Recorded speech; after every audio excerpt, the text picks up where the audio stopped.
तो हेलो बच्चों, आइए आप सबका स्वागत है आपका अपना यूट्यूब चैनल सिंपल स्टडी में। और आज हम लोग का क्लास है 12th मैथमेटिक्स, ठीक है ना। मैट्रिक्स का 2 क्लास हो चुका है। एक क्लास में टोटल थ्योरी और प्लस एक केसी सिन्हा का एक चैप्टर हम पढ़ाए थे, ठीक है ना, जो बोर्ड के माध्यम से था इलेक्ट्रॉनिक। और ये हमारा जो है आज के क्लास में हम लोग एनसीईआरटी का 3.1 3.2 ये 2 चैप्टर, एक चैप्टर 3.1 क्लियर करेंगे। इसके बाद दूसरा चैप्टर हम लोग का दूसरे क्लास में 3.2 आज के क्लास में ही था। 3.1 पूरा चैप्टर खत्म कर देंगे, ठीक है ना। यदि समय बचे तो हम लोग 3.2 ही देखेंगे, ठीक है। तो चलिए मेरे साथ बने रहिए। और आगे बढ़ने से पहले आप सभी बच्चे मेरे साथ जुड़ जाइए और जितने भी 12th स्टैंडर्ड के जो अगले साल 2024 के एग्ज़ाम देने वाले बच्चे हैं सारे बच्चे जुड़ जाइए, ठीक है ना। क्योंकि हमारे इस चैनल पर आप लोगों का ये क्लास मिलता रहेगा, प्लस फिजिक्स के लिए भी, हर चीज़ के लिए भी तैयारी यहाँ पर चल रही है तेज़ी से। फिजिक्स के लिए आपको चैनल, एक दूसरा चैनल है उसे बता दिया जाएगा, उस पर भी क्लास बहुत जल्द शुरू होने वाला है, ठीक है ना। तो आइए चलिए हम लोग चलते हैं अपने क्लास में और देखते हैं। यहाँ पर देखिए हमारा जो है चैप्टर 3.1, मेरे पास एनसीईआरटी का बुक है, आप लोगों के पास होगा, निकाल लीजिएगा, ठीक है ना। तो 3.1 का पहला क्वेश्चन देखते हैं। 3.1, ठीक है। 3.1 का पहला क्वेश्चन है बाबू कि ए बराबर मैट्रिक्स ऑफ ए बराबर दिया गया है 2, 5, 19 -7, ठीक है। और नीचे दिया गया है 35 -2 5/2 12 और है √3 1 -5 17 के लिए ज्ञात करना है। के लिए यहाँ पर क्या करना है? ज्ञात करना है। क्या? तो निम्नलिखित ज्ञात करना है। क्या क्या? तो देखते हैं। पहला है आयु की कोटि। पहला क्वेश्चन क्या है? आयु। आयु यानी मैट्रिक्स की कोटि बताना है कि कोटि। तो मैट्रिक्स की कोटि क्या होगा? तो देखिए कोटि क्या होता है? ऑर्डर, इंग्लिश में इसको ऑर्डर कहते हैं, ठीक है ना। तो मैट्रिक्स से ऑर्डर बताना है कि ऑर्डर क्या होगा। तो ध्यान दीजिएगा, ऑर्डर में आपको बताना है सबसे पहले रो और मैट्रिक्स के बारे में मैंने आपको बता दिया था पीछे के क्लास में। तो रो क्या होता है? देखिए ये रो होता है आपका, ये रो, ठीक है ना, 3। ये आपका कॉलम होता है। तो ऑर्डर होता है रो गुणे कॉलम। पहले रो लिखा जाता है फिर कॉलम लिखा जाता है। तो रो कितना है? 3। तो 3 गुणे कॉलम है 4, तो 3 गुणे 4 मतलब इसकी ऑर्डर होगा, कोटि होगा 3 गुणे 4, ठीक है ना। पहला क्वेश्चन। दूसरा क्वेश्चन हम लोग का है अव्ययों की संख्या। तब वो कुछ नहीं करना है, 3 गुणे 4 कितना हो जाएगा? 4 12 टोटल अव्यय। इसको अव्यय बोलते हैं यानी मेंबर बोलते हैं, मेंबर ऑफ मैट्रिक्स, ठीक है ना। तो ये मेंबर हो गया आपका 1 2 टोटल गिन लेना कितना आया? तो 12 आएगा। 4 12 12 हो जाएगा, ठीक है ना। तीसरा क्वेश्चन है कि यहाँ पर तीसरे वाले क्वेश्चन में बताना है आपको कि अव्यय A13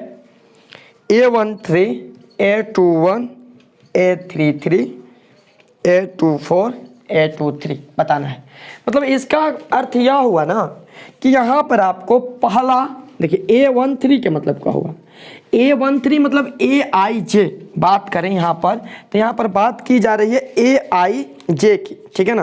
किसकी बात की जा रही है? AIJ मतलब क्या? मैट्रिक्स में आईवा रो जेवा कॉलम की बात की जा रही है। तो इसका मतलब यह हुआ ना कि A13 का मतलब हुआ कि पहला रो और तीसरा कॉलम। तो पहला रो तीसरा कॉलम के मेंबर कौन सा है लिख देना है। तो पहला रो, ये पहला रो R1 है और तीसरा कॉलम C1 C2 C3 के मेंबर है 19। हो गया हमारा आंसर। दूसरा A21 दूसरा रो पहला कॉलम, तो दूसरा रो पहला कॉलम 35, ठीक है। A33 तीसरा रो तीसरा कॉलम, तो तीसरा रो तीसरा कॉलम -5। A24 है तो दूसरा रो चौथा कॉलम, तो दूसरा रो चौथा कॉलम 12। दूसरा रो तीसरा कॉलम, तो दूसरा रो तीसरा कॉलम 5/2 बन गया। बिल्कुल इजी था, ठीक है ना। आइए अगला क्वेश्चन की तरफ हम लोग रुख करते हैं। 2 नंबर क्वेश्चन हम लोग का है। देखिए 2 नंबर क्वेश्चन में बात कहा जा रहा है कि यदि किसी आयु में 24 अव्यय, यदि किसी मैट्रिक्स में अव्यय की संख्या अव्यय मतलब मेंबर, संख्या कितनी है 24 है, तो इसके संभव कोटियाँ क्या हो सकती थी, और इसमें 13 अव्यय हो तो कोटियाँ क्या होगी। 24 अव्यय है तो कोटियाँ क्या होगी, और 13 अव्यय है तो कोटियाँ क्या होगी, इन्हें बताना है। तो चलिए बताते हैं हम लोग 24 अव्यय के लिए कोटियाँ और 13 अव्यय के लिए कोटियाँ, मतलब कहा जाए तो 2 क्वेश्चन यहाँ इसमें ऐड किया है। तो 24 के लिए कोटि निकालेंगे यानी ऑर्डर निकालेंगे, तो देखिए सबसे पहला 1 गुणे 24 हो जाएगा, मतलब 1 रो 24 कलम, या कह सकते हैं कि 24 रो 1 कलम, 1 रो 24 कलम, 24 रो तो 1 कलम हो सकता है ना। अब हम कहे तो 2 रो लेंगे तो 2 कितना बार में 24 कटेगा, 2 से 12, तो इसमें 12 कलम आएगा, 2 गुणे 12, ठीक है। और 12 गुणे 2 एक अपोजिट हो जाएगा, 12 रो तो 2 कलम, ठीक है ना। 3 से भी होगा, 3 रो तो कॉलम की संख्या 8 होगा, तो 8 रो तो कॉलम की संख्या 3 होगा, ठीक है ना। 4 भी होगा, 4 रो लेंगे तो 4 छक्का 24, 6 कलम होगा, यदि 6 रो लेंगे तो 4 कलम होगा, 24, ठीक है ना। 5 नहीं होगा, 8 नहीं होगा, 8 हम ले चुके हैं। यहाँ पर अब 1 भी नहीं होगा, सारे फंक्शन हम लिख दिए, ठीक है ना, क्योंकि 8 के बाद 12 होगा, 12 भी लिख दिए, 12 के बाद 24 होगा, 24 भी लिख दिए हैं, काम खत्म। सारे यहाँ पर इतने, मतलब क्या 24 के अव्यय यहाँ पर इतने बनते हैं। अब यहाँ पर 13 अव्यय वाला बताना है, अव्यय कितना है, अव्यय 13 है, 13 है ना। 13 के लिए 1 गुणे 13 और 13 गुणे 1 बन गया, हो गया। 13 के लिए तो कुछ है ही नहीं, आया समझ में कि नहीं। हाँ बिल्कुल। अगला क्वेश्चन देखते हैं हम लोग। अगला क्वेश्चन में है कि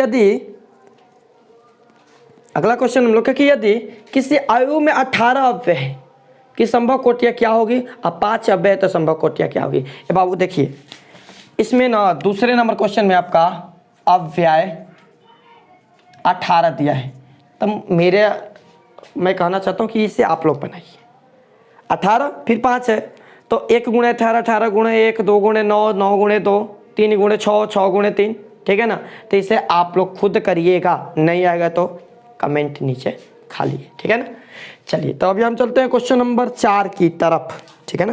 क्वेश्चन नंबर 4, तो आइए क्वेश्चन नंबर 4 की तरफ रुख करते हैं, मोड़ते हैं रुख। क्वेश्चन नंबर 4 है ना कि एक 2x2 का मैट्रिक्स बनाना है, ठीक है ना। AIJ की रचना करनी है जिसके निम्नलिखित कोटियाँ नीचे दी गई है, समझ में आया ना। नंबर 1 क्वेश्चन, तो 2x2 के मैट्रिक्स के लिए हम लिख सकते हैं 2x2 का मैट्रिक्स कितना हो, कैसा होगा, A11 A12 पहला रो दूसरा कॉलम, A21 दूसरा रो पहला कॉलम, A22 दूसरा रो दूसरा कॉलम, यही ना होगा मैट्रिक्स 2x2 का। अब इसमें हमारा पहला क्वेश्चन यह है AIJ एन है बराबर दिया है I + J का होल स्क्वायर बटा में 2, पहला क्वेश्चन। और इसके माध्यम से इस 2x2 मैट्रिक्स को फाइंड करना है, निकालना है। आप समझ में कैसे निकालेंगे, ध्यान दीजिएगा। सबसे पहला हम A11 निकालते हैं, A11 यानी I के मान 1 और J के मान भी 1, यहाँ पर होगा 1 + 1 के होल स्क्वायर बटा में 2, तो 1 1 2, 2 स्क्वायर बटा में 2, 2 दूनी के 4 बटा में 2, 2 दूनी के 4 = 2 निकल गया। अब हम निकालते हैं A12, तो ये वो 1 + 2 का होल स्क्वायर बटा में 2। यदि आप जल्दी से कर लेते हैं ना, जैसे 2 1 3 स्क्वायर 9 बटा में 2 डायरेक्ट में निकाल देंगे तो ठीक रहेगा, कोई भी दिक्कत नहीं है, आप कर सकते हैं, ठीक है ना। तो 2 1 3 स्क्वायर बटा में 2 तो 9 बटा में 2, काम हो गया। यदि हम निकालें A21 निकालते हैं तो देखिए 2 1 9 यही होगा ना, यहाँ पर 2 1 रखेंगे तो 3 तरीके 9 बटा में 2, ठीक है ना। यदि A22 निकालते हैं तो 2 2 2 2 4 4 स्क्वायर 16 बटा में 2, 2 8 16 = 8, ठीक है। लिख देते हैं मैट्रिक्स, 2x2 का मैट्रिक्स लिखना था, लिखें मैट्रिक्स = कितना हो जाएगा, A11 के मान इधर आया है, A11 के मान 2, तो 2 9 बटे 2 9 बटे 2 8 एज दी आंसर। आज समझ में। तो इस तरह हम इस टाइप के क्वेश्चन को सॉल्व करेंगे। या इसमें और 1 2 है, एक बताते हैं उसके बाद। तो आइए देखिए दूसरा क्वेश्चन क्या कहता है। दूसरा क्वेश्चन है कि 2x2 का मैट्रिक्स निकालना है सबसे पहले तो matrix A11 A21 A22 A12 होगा 21 A22, ठीक है। अब इसका हम मान रखते हैं, क्वेश्चन है हमारा दूसरा, AIJ बराबर I बटा में J। इसके आधार पर इस मैट्रिक्स को फाइंड करना है, निकालना है। भाई सीधा सीधी बात है, डायरेक्ट निकालते हैं। देखिए बाबू, मैट्रिक्स A11 यहाँ पर 1 और 1 रखेंगे तो 1/1 मान होगा 1, आ समझ में। फिर यहाँ पर रखेंगे 1/2 तो 1 ऊपर और नीचे 2, 1 ऊपर नीचे 2, I का मान, ये I का मान है, ये J का मान है, तो 1/2। ये 2/1, ये 2/2 यानी 1 हो जाएगा, तो हमारा मिल गया 1 1/2 2 1, ऐसे समझ में। तो जब भी आपको ऐसा क्वेश्चन मिले तो आप ऐसे बना सकते हैं, ठीक है ना। एक क्वेश्चन छोड़ रहे हैं, आप लोग उसे देख लीजिएगा। और तीसरा क्वेश्चन जो है ना हम लोग का है AIJ बराबर I + 2J बटा में 2, इसका होल स्क्वायर। तो जब इसमें मान रखिएगा ना आप लोग, A11 रखिएगा, निकाल लीजिएगा A11, तो 1 + 2 × 1 का होल स्क्वायर बटा में 2, तो 2 1 3, 3 स्क्वायर बटा में 2, तो 9 बटा में 2, ऐसे निकलेगा, ठीक है ना। A12 निकालिएगा तो यहाँ पर होगा 1 + 2 × 2 के होल स्क्वायर बटा में 2, तो हो जाएगा 1 + 2 दूनी के 4 के होल स्क्वायर बटा में 2, तो 4 1 5 स्क्वायर बटा में 2 यानी 25 बटा में 2, ठीक है ना। इसी तरह आप इन दोनों को भी A21 A22 को फाइंड करके नीचे लिख दीजिएगा बन के, आज समझ में, ठीक है। चलिए अगला क्वेश्चन देखते हैं हम लोग। क्वेश्चन नंबर है कितना, 5 नंबर। 5 नंबर क्वेश्चन है कि AIJ, देखिए ये मैट्रिक्स निकालना है ना आपका, 3 गुणे, सॉरी यहाँ पर दिखाई नहीं दे रहा होगा ना, इधर नीचे 3 गुणे 4 का मैट्रिक्स निकालना है।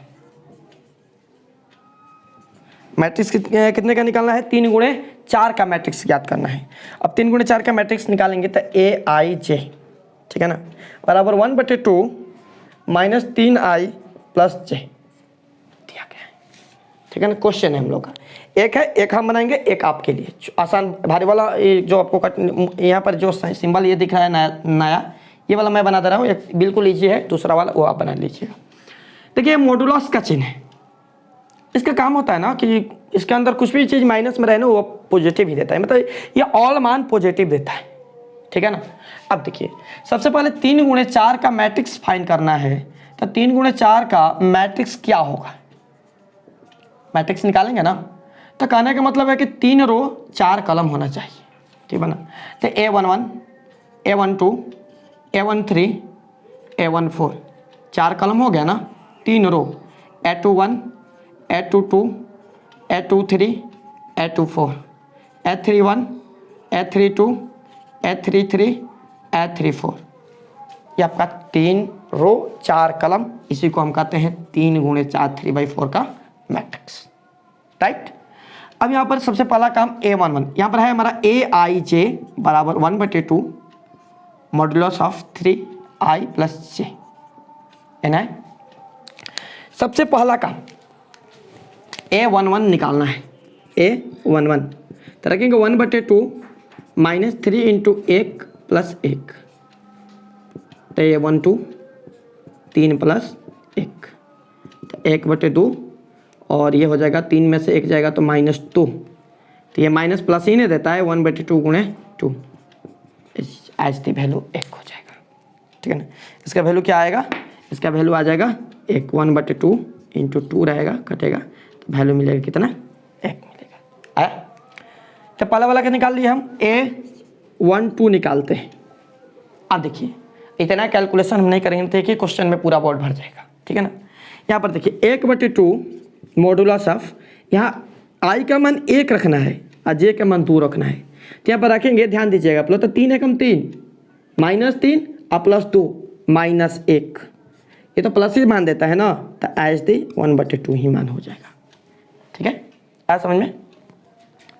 अगला वाला की बात करते हैं हम लोग, 13 A13, तो 1/2 ये 1 ही रहेगा, तो 3 और +3 तो मान हो जाएगा 0, तो 0 ये आपका 0 हो जाएगा, ठीक है ना। A14 तो 1/2 ये आपका 1 रहेगा, ये 4 हो जाएगा, तो +1 मिलेगा, 1/2, ये 1 3 माइनस प्लस 4, तो 4 में से 3 गया माइनस प्लस 1 बचेगा, ठीक है ना। ये निकाल लिया हम लोग। अब अगला वाला निकालते a21, तो यहाँ पर 2 रखेंगे तो 3 दूनी 6 प्लस 1, तो 6 में से एक जगह था -5 यानी कि 5 हो जाएगा, 1/2 गुणे 5 हो जाएगा, 5/2, राइट। a22, तो a22 रखेंगे तो 1/2, यहाँ पर 2 रखेंगे तो 3 दूनी 6 -6 प्लस 2, तो -6 प्लस 2 कितना हो जाएगा -4, यानी कि +4, 2 दूनी के 4, यानी कि मान मिलेगा 2। ऐसा समझे। a23 रखते हैं, दिखाई दे रहा है ना, a23 रखते हैं तो यहाँ पर 2 रखेंगे तो 3 दूनी 6 प्लस 3, 6 में से 3 गया 3 -3, तो 1/2 गुणे +3 कर देंगे, सारा मान प्लस देगा 3/2, ठीक है ना। a23 हो गया। अब यहाँ पर निकालते हैं a24, इसी में तो मेहनत है, इसके बाद तो सजा कर लिख देना है, ठीक है ना। तो a24 करेंगे तो 1/2, यहाँ पर 2 रखेंगे तो 3 दूनी 6 प्लस 4, 6 में से 4 जाएगा तो -2 यानी कि 2, 1 बचेगा। सोचिए अब इतना कैलकुलेशन करते थे कितना हो जाता, ठीक है ना, थोड़ा सा दिमाग लगाइएगा आप लोग। a31 करेंगे तो देखिए 3, तो 3 का 9 में से एक जाएगा तो 8 बचेगा, 2 चौके 8, ठीक है। अब a32 करते हैं तो 1/2, यहाँ पर 3 रखेंगे तो 3 का 9 प्लस 2, 9 में से 2 जाएगा तो 7 बचेगा। a33 तो 1/2, 3 का 9 प्लस 9 -6 बचेगा, तो 3 6। a34 लास्ट ही है, 3 के 9 में से 4 घटाएंगे तो 5 बचेगा, ठीक है ना। 5 1/2 5, ठीक है, आ गया। अब चले मैट्रिक्स लिख देते हैं, मैट्रिक्स, ठीक है। तो मैट्रिक्स का मान हो जाएगा कितना, सारे मान को सजाना है यहाँ से 1 1/2 1 1/2 0 1/2, ठीक है। फिर a21 वाला दूसरे लाइन का 5/2, ठीक है ना, 2 3/2, इधर है 1, फिर इसके वाला 4 7/2 3 5/2, एज दी आंसर। ऐसा समझ में। तो दूसरा वाला आप लोग ऐसे ही बना लीजिएगा, 3/4 का मैट्रिक्स निकालना है, राइट। चलिए अब लोग हम बात करते हैं क्वेश्चन नंबर 6 की, ठीक है। तो देखिए 6 का पहला क्या है, 6 का पहला है 4 3 x 5, ठीक है ना, बराबर y z 1 5। चलिए इसमें ना आपको x y और z का मान ज्ञात करना है, ठीक है। ऐसा क्वेश्चन इसमें 3 है, चलिए इसमें का तीनों बता देता हूँ। तो देखिए बाबू, देखिए क्या होता है ना कि 2/2 यदि सेम मैट्रिक्स रहे तो क्या होता है ना कि, सॉरी इधर का नहीं दिखाई दे रहा है ना, थोड़ा सा इधर घुमा लेते हैं, दिखाई देने लगा। हाँ, सेम मैट्रिक्स रहे, 2/2 का मैट्रिक्स इक्वल टू 2/2 का ऐसे तो सेम ऑर्डर का ही मैट्रिक्स आपस में बराबर होता है, तो उस अवस्था में प्रत्येक मेंबर पहले का दूसरे मैट्रिक्स से प्रत्येक मेंबर के इक्वल होता है, बराबर होता है, राइट। अब यहाँ पर बात करें हम लोग तो 4 जो है a11 के बराबर होगा, यानी कि y बराबर 4, ठीक है। ये वाला इसके बराबर होगा तो 3 बराबर z, और ये वाला इसके बराबर होगा तो x बराबर 1। मान निकल गया, काम खत्म, है समझ में। दूसरा वाला क्वेश्चन देखिए, x + y 2 5 + z xy, right, equal to 6 2 5 8 question. अब यहाँ पर भी सेम मेथड वहीं अप्लाई करेंगे हम लोग, तो अप्लाई करेंगे वहीं सेम मेथड, तो ये वाला इसके बराबर होगा, यानी x + y बराबर कितना हो जाएगा 6, और ये वाला बात कर 2 है, ये वाला इसके बराबर होगा, यानी कि 5 + z बराबर 5, ठीक है ना। अब इधर ये प्लस है ना, इधर जाएगा तो माइनस, तो z बराबर 5 - 5 यानी कि z बराबर 0 हो जाएगा, यही ना, इसका तो मान निकल गया, काम खत्म। और ये वाला जो है xy बराबर होगा किसके, 8 के, ठीक है, xy बराबर हो जाएगा हम लोग का 8 के। अब देखिए जब इतना हम लोग का बन गया तो इसमें x प्लस वाई बराबर कितना है 6 है। यहाँ पर एक्स वाई का मान कितना दिया है 8 दिया है, एक्स वाई का मान है 8। अब क्या करते हैं ना, यहाँ से y किया x का मान निकाल लेते हैं। तो चलिए y बराबर निकालते हैं, 8 इधर गुणा में इधर जाएगा तो भागा में, यानी y का मान कितना हुआ 8 बटा में x हो गया, ठीक है ना। और क्या करते हैं यहाँ पर y का जो वैल्यू है 8 बटा एक्स, इसे यहाँ पर फिल करते हैं। तो x प्लस 8 बटा एक्स बराबर 6 आएगा ना। इसको इधर करते हैं एक्स वाई बराबर 8, तो y बराबर 8 बटा में x, ठीक है। बटा 1 करेंगे, x एलसीएम होगा x square plus 8 equal to 6। इधर ये भागा में इधर जाएगा तो गुणा में, तो यहाँ पर बचेगा हमारा एक्स स्क्वायर बराबर एक्स स्क्वायर प्लस 8 बराबर 6x, राइट। इधर इसको लाते हैं तो एक्स स्क्वायर प्लस में तो माइनस 6x प्लस 8 बराबर 0। आज समझ में। अब देखिए 8 एकम 8 होगा ना, 8 एकम 8 होगा, ठीक है। तो देखिए 8 एकम 8 और 4 दूनी 8 और 4 दू 6, मध्य पद को तोड़ देते हैं, इधर तोड़ते हैं नहीं तो दिखाई नहीं देगा। X square minus 6x plus 8 बराबर 0, तोड़ते हैं मध्य पद को तो हो जाएगा x square minus 4x minus 2x plus 8 बराबर 0, ठीक है। 4 दूनी 8 4 दू 6, ठीक है ना। इसमें से x को कॉमन करेंगे तो x माइनस 4 बचेगा, इसमें से माइनस 2 को कॉमन करेंगे तो x माइनस 4 बचेगा इक्वल टू 0। तो x माइनस 4 को कॉमन करेंगे तो यहाँ पर x बचेगा, यहाँ पर माइनस 2 इक्वल टू 0, राइट। अब वह पद कहता है कि दो गुणनखंडन बराबर 0, तब पहला बराबर 0 या दूसरा बराबर 0, नहीं तो पहला बराबर 0 और दूसरा बराबर हो जाएगा 0, ठीक है ना। तो x बराबर 4 या x बराबर 2, या तो x का मान 4 होगा नहीं तो x का मान 2 होगा। तो x के मान 4 पर y का मान 8 बटा में 4 यानी कि 2 हो जाएगा। यदि x के मान 2 है तो y बराबर 8 बटा में 2 4 हो जाएगा। या तो x के मान 4 तो y के मान 2, y के मान x के मान 2 तो y के मान 4 और z के मान यहाँ पर ये 0 आ ही गया है। तो समीकरण इक्वल टू सॉल्व्ड, ठीक है। अब तीसरे वाले की बात किया जाए तो देखिए तीसरे वाला में है क्वेश्चन मैट्रिक्स ऑफ, ठीक है, x plus y plus z बराबर x plus z x y plus z, और ये हो जाएगा आपका बराबर 9 5 7, ठीक है। अब देखिए ये पहला के बराबर करेंगे ना, हाँ, तो यहाँ पर हो जाएगा हम लोगों का कि x plus y plus z बराबर 9, समीकरण नंबर 1 करेंगे। और यहाँ पर दूसरा वाला समीकरण है हम लोग का, इधर लिख देते हैं x प्लस जेड बराबर 5 और y प्लस जेड बराबर 7, है ना। अब देखिए 2 ऑप्शन है हम लोगों के पास, समीकरण एक ही से सारा काम करेंगे।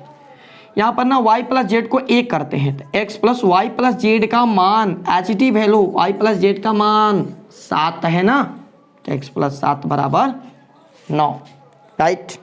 अब इधर ये प्लस में है, इधर जाएगा तो माइनस में 9 माइनस 7 इक्वल टू 2, यानी x बराबर कितना आ गया 2 आ गया। अब चाहिए हम लोग का y का मान चाहिए, ठीक है ना। x का मान यहाँ पर रख देंगे तो z का मान निकल जाएगा। चूंकि x प्लस जेड बराबर 5 है तो x का मान 2 प्लस जेड बराबर 5, तो z बराबर 5 माइनस 2 यानी कि z बराबर 3 आ गया ना। अब देखिए यहाँ पर x प्लस वाई समीकरण x, एक बार और लेते हैं इसको, x plus y plus z बराबर 9, और इस बार इसमें x और z दोनों का मान फिल कर देते हैं, या x प्लस जो y है इन दोनों का मान फिल कर देते हैं, ठीक है। तो जैसे मर्जी आपकी, ठीक है। x प्लस जेड इकट्ठा करके इसका मान फिल कर दीजिए, नहीं तो ये वाला मान फिल कर दीजिए। चलिए हम कर देते हैं वो 2 प्लस वाई प्लस 3 बराबर 9, तो y बराबर 3 2 5 y प्लस 3 2 5 बराबर 9, वही बात हुआ ना, x प्लस वाई का मान जोड़ दिए तो y बराबर 9 माइनस 5 यानी 4, इसलिए x बराबर 2 y बराबर 4 और z बराबर 3। आए बाबू समझ में, बिल्कुल मजेदार क्वेश्चन था, बिल्कुल। तो आइए हम लोग 7 नंबर क्वेश्चन को समझते हैं। 7 नंबर क्वेश्चन है, ये भी वही है समीकरण a minus b 2a plus c 2a minus b 3c plus d, ठीक है, बराबर -1 5 0 13। एनीवे इसमें से ए बी सी का मान ज्ञात करना है, ठीक है, कोई बात नहीं, ए बी सी का मान हम लोग ज्ञात करेंगे, खाती करते हैं नहीं जी। चलिए देखिए, ये वाला इसके बराबर होगा, यानी a माइनस बी बराबर -1, और ये वाला इसके बराबर होगा ना, तो 2a प्लस सी बराबर 5, ठीक है। और ये वाला a माइनस बी, ये समीकरण नंबर 1, समीकरण नंबर 2 इधर लिखते हैं, समीकरण 1 2a प्लस सी बराबर 5, समीकरण नंबर 2 2a माइनस बी बराबर कितना 0, समीकरण नंबर 3, और 3c प्लस d बराबर 13, समीकरण नंबर 4। अब देखिए हम लोग का काम का कौन सा चीज़ है, तो a माइनस बी इसमें है, a माइनस बी इसमें है, यानी कि 1 और 3 हम लोग का काम का अभी है, ठीक है ना। तो हम क्या करेंगे, समीकरण 1 और 3 से चलेंगे, अब b बराबर है ही, ठीक है ना, तो लिखेंगे समीकरण 1 और 3 से, तो a माइनस बी बराबर -1 और 2a माइनस बी बराबर 0, ठीक है ना। चलिए घटाने पर प्लस है तो माइनस, माइनस है तो प्लस, प्लस है तो माइनस, ये कटेगा, 2a में से एक जगह तो -a बचेगा, ठीक है ना, -a बराबर यहाँ पर -1 कटेगा, तो a बराबर कितना हो जाएगा 1 हो जाएगा। a b c का मान निकाला था ना, अब a का मान रख देते हैं समीकरण 1 या 2 3, कोई भी रखिए, नहीं तो देखिए a का मान समीकरण 1 में रखते हैं, 1 में रखने पर, तो a का मान समीकरण 1 में रखेंगे तो a माइनस बी बराबर कितना होगा -1, a का मान क्या है 1 माइनस बी बराबर -1, इधर ये प्लस है, इधर जाएगा तो माइनस होगा ना, तो माइनस बी बराबर -1 हो जाएगा, तो कितना होगा -b बराबर -2, तो b बराबर 2। a b का मान निकल गया, अब c और d का मान चाहिए, तो a का मान रखते हैं समीकरण 2 में, a का मान समीकरण 2 में रखने पर, समीकरण 2 है 2a प्लस सी बराबर कितना है 5, तो a का मान रखते हैं कितना, a का मान आया है 1, तो 2 गुणे 1 प्लस सी बराबर 5, तो सी बराबर 5, इधर प्लस में है तो -2, तो सी बराबर कितना हो जाएगा, 5 में से 2 जाएगा तो 3 हो जाएगा। आ गया सी का मान। अब डी का मान निकालने के लिए सी का मान रख देते हैं 4 में, सी का मान समीकरण 4 में रखने पर, ठीक है ना, सी का मान रख देते हैं समीकरण 4 में, तो 3c प्लस डी बराबर 13, तो सी का मान एच डी वैल्यू 3 है, तो 3 गुणे सी का मान 3 प्लस डी बराबर 13, तो सॉरी सी का मान 3, तो 33 का 9 प्लस में इधर जाएगा तो माइनस में, तो डी बराबर 13 - 9, तो डी बराबर कितना हो जाएगा 4 हो जाएगा, इसलिए ए बराबर 1, बी बराबर 2, सी बराबर 3 और डी बराबर 4। आया समझे? तो 7 नंबर के क्वेश्चन जो है इस तरह हम बनाएंगे, ठीक है। अगला क्वेश्चन देखिए, यहाँ पर दिया है ना अगला क्वेश्चन 8 नंबर में कि ए बराबर, मैट्रिक्स को कैपिटल ए से सूचित किया जाता है, ए आई जे आई बार रो जे बा कॉलम एम गुणे एन एक वर्ग आयु है, स्क्वायर मैट्रिक्स एक वर्ग आयु है, स्क्वायर मैट्रिक्स है, ठीक है ना। तो स्क्वायर मैट्रिक्स है तो कौन सा शर्त होगा, तो देखिए स्क्वायर मैट्रिक्स में रो और कॉलम आपस में बराबर होते हैं, यानी m बराबर n हो जाएगा, सी नंबर ऑप्शन सही है। 2/2 3/3 रो और कॉलम जब आपस में बराबर होंगे तो स्क्वायर मैट्रिक्स कहलाएगा, सीधा सीधी बात है, ठीक है ना। 9 नंबर क्वेश्चन, 9 नंबर क्वेश्चन में एक चीज़ सुधार लीजिएगा आप लोग, 3x + 7 5y + 1 और 2 - 3x, यहाँ पर इक्वल नहीं दिया है किताब में, लेकिन इक्वल है, सुधार लीजिएगा, ठीक है ना। 0 y - 2 8 और 4 कह रहा है ना कि x और y के किन मानों के लिए आयु के निम्नलिखित युग्म समान होंगे, ठीक है ना, यानी x और y का मान ज्ञात करने और क्या, ठीक है ना। तो देखिए 3x पहला के बराबर, तो 3x + 7 बराबर 0 होगा, तो 3x बराबर यहाँ पर हो जाएगा 7 प्लस में इधर तो -7, तो x बराबर -7/3 x का मान निकला।